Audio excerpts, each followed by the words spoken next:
오늘 첫 번째 키워드는 소주성의 부활입니다. 어제 3분기 가계 동향 조사 결과가 발표됐습니다. 박사님, 이 통계 결과를 놓고 정부는 소득 주도 성장, 소주성 효과라고 분석을 했는데 구체적으로 어떤 결과가 나온 건가요? 예, 모처럼 소주성이란 말이 다시 언급되고 있습니다. 네. 어저께 청와대 고민정 대변인에 따르면 대통령께서 이 소득 주도 성장, 이른바 소주성의 효과가 분명히 나타난 것이다. 앞으로도 이 정책을 계속 밀고 가자라고 말씀하셨다고 전언했습니다. 네. 그뿐만이 아니죠. 지금 홍남기 부총리도 이례적으로 페이스북에서 소득 주도 성장의 결과 저소득층 소득이 늘었다라면서 이 소득 주도 성장의 효과다라고 이렇게 얘기를 했어요. 네. 자, 그런데 이 통계가 바로 3분기 통계청에서 낸 우리나라 이 국민 소득을 분석한 통계를 보고 다시 이제 소득 주도 성장이라는 얘기가 나오고 있어요.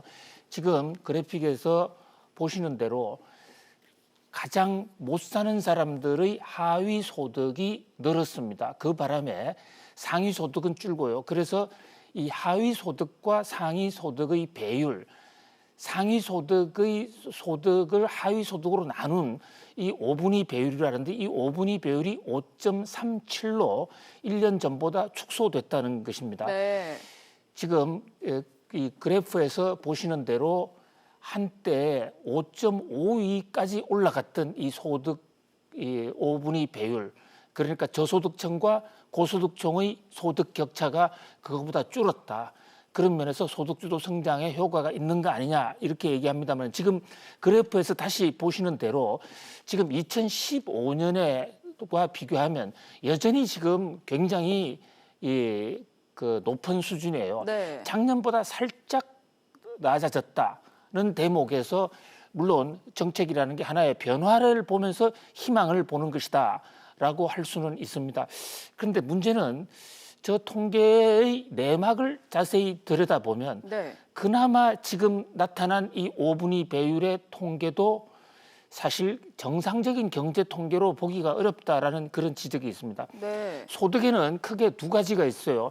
하나는 자기가 직접 만드는 소득, 그것을 이제 자생소득이라고 그러고요. 또 하나는 남으로부터 그냥 받는 것입니다. 그것을 이전소득이라고 그래요. 네. 지금 이 저소득층의 소득이 늘어났다고는 그러지만 그 소득이 대부분 이전 소득에서 늘어난 것이요. 누구로부터 받았느냐?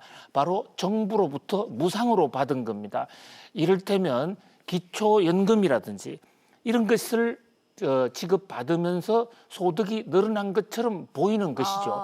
물론 이전 소득도 소득이고 정부로부터 공짜로 받았건 어떻게 받았건 간에 그 소득이 저소득층한테 갔다는 점에서 저소득층의 생계가 나아졌을 것이라는 점에서는 소득주도 성장이라는 말을 할 수도 있어요.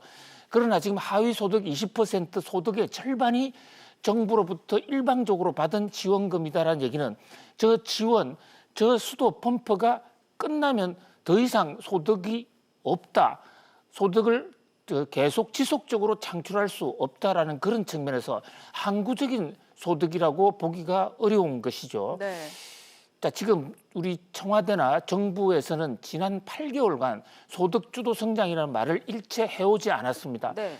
그동안에 마치 소득주도 성장이 우리 경제를 망친 것처럼 그렇게 이 폄하가 되면서 청와대부터 시작해서 소득주도 성장이라는 말을 꺼내지 않아왔는데 어저께 3분기 통계를 보고 지금 다시 소득주도 성장에 무게를 실자라는 그런 분위기예요.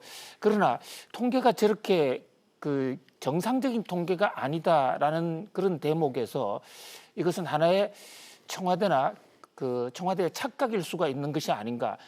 기획재정부 이 홍남기 부총리의 경우에 설마 모르고 저렇게 이 통계의 비정상적인 정부 이전 소득이 많아졌다는 것을 모르고 한 것은 아니겠지만 저런 한 부분의 측면을 가지고 전체 통계에 마치 소득 격차가 준 것처럼 이렇게 치부를 해버리면 착시 현상으로 인한 어떤 앞으로 정책의 혼선이 올 수 있다는 그런 면에서 이 소득 지표에 대한 정확한 해석과 분석이 있어야 될 것으로 보입니다.